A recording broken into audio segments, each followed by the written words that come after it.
എന്നെ Larry page എന്ന് പറഞ്ഞു തരുന്നുണ്ടെങ്കിൽ, ലാരി എലിസൺ എന്ന് പറഞ്ഞു തരുന്നുണ്ടെങ്കിൽ, സൂക്കർബർഗ് എന്ന് പറഞ്ഞു തരുന്നുണ്ടെങ്കിൽ, ലോകത്ത് വലിയ വലിയ കോടീശ്വരന്മാർ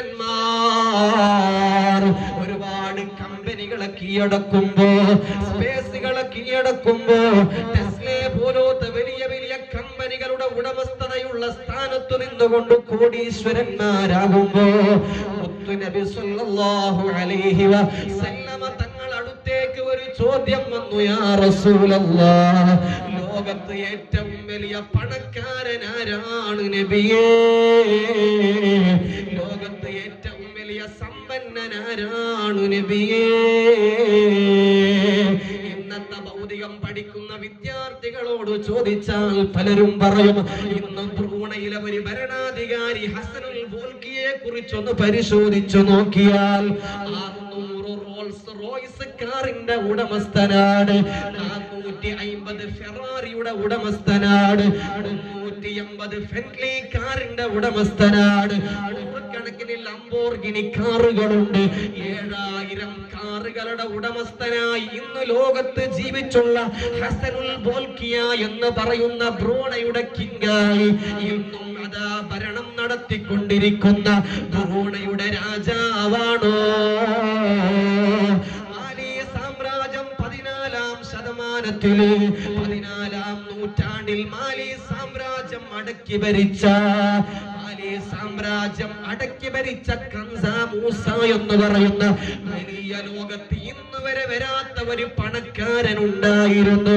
ആ പണക്കാരനാണോ ഏറ്റവും വലിയ സ്ഥാനം എന്ന് ഒരാളോട് ചോദിച്ചാൽ നബി തങ്ങൾ പണ്ടേ പറഞ്ഞു വെച്ചിട്ടുണ്ട്, ലോകത്തുള്ള എല്ലാ സമ്പന്നരേക്കാൾ ഏറ്റവും വലിയ സമ്പന്നരാരാണെന്നറിയുമോ? അതിരാവിലെ പള്ളിയിൽ നിന്ന് ബാങ്ക് കേൾക്കുമ്പോ ഹയ്യ അലസ്സലാഹ് ഹയ്യ അലൽ ഫലാഹ് എന്ന മന്ത്രധ്വനി കേൾക്കുമ്പോ അതിരാവിലെ എഴുന്നേറ്റ് വുളു എടുത്തുകൊണ്ട് 2 റക്അത്ത് ജമാഅത്തായി സുബ്ഹി നിസ്കരിക്കുന്ന ഏതൊരു മുഅ്മിനുണ്ടോ? ഹസനുൽ ബോൽക്കിയേക്കാൾ,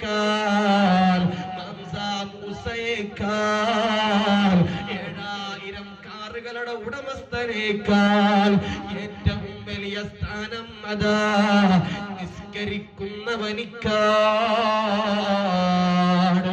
അവിടെയാണ് ഹാഫിളീങ്ങളായി പഠിക്കുന്ന മുതഅല്ലിമീങ്ങള്, അവിടെയാണ് ഗ്രന്ഥങ്ങൾ പഠിക്കുന്ന മുതഅല്ലിമീങ്ങള്.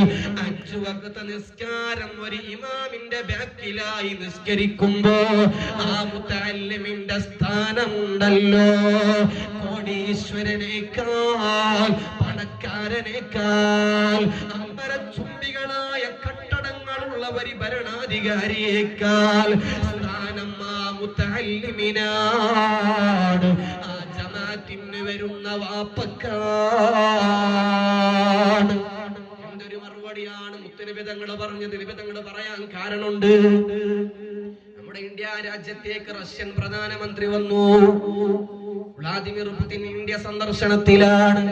പക്ഷേ അവനിക്ക് എത്ര അംഗരക്ഷകരാണ് നിങ്ങൾ സെർച്ച് ചെയ്താൽ നിങ്ങൾക്ക് കാണാൻ കഴിയും. ഒരു വ്ളാദിമിർ പുടിനല്ല ഉള്ളത്, 3 വ്ളാദിമിർ പുടിനുകളുണ്ട്. കാരണം എന്തേ? അവനെ പോലത്തെ രൂപവൈകല്യമുള്ള രൂപമുള്ളതായ 3 ആളുകളെ റഷ്യ ഉണ്ടാക്കി വെച്ചിട്ടുണ്ട്. കാരണം ഒരു വ്ളാദിമിർ പുടിൻ ആരെങ്കിലും ബോംബിട്ടാൽ അത് ആരാണെന്ന് തിരിച്ചറിയാതെ അവന്റെ രൂപത്തിലുള്ള പ്ലാസ്റ്റിക് സർജറി ചെയ്ത് ഉണ്ടാക്കിയ ചില വ്ളാദിമിർ പുടിനുകളുണ്ട്. അവർക്കെങ്കിലും ആ ബോംബുകൾ, ആ വെടിയുണ്ടകൾ വീഴട്ടെ, നമ്മുടെ രാജ്യം ഭരിക്കുന്ന ആള് കാത്തുകൊള്ളട്ടെ. ഇന്ത്യ രാജ്യത്തേക്ക് വന്നു. അവനിക്ക് മനസ്സിന് സമാധാനമുണ്ടോ? ഏതുവരെ എന്നാൽ അവന്റെ മൂത്രവും കാഷ്ടം പോലും ഒരു രാജ്യം സന്ദർശിക്കുമ്പോ ആ മണ്ണിൽ വിട്ടുപോകുന്നില്ല. അത് പ്ലാസ്റ്റിക്കിലാക്കി പെട്ടിയിലാക്കി കൊണ്ടുപോകുന്നു. അവന്റെ DNA ടെസ്റ്റ് ചെയ്ത് അവനിക്ക് എത്ര വയസ്സുണ്ട്, അവന്റെ ശരീരത്തിൽ രോഗം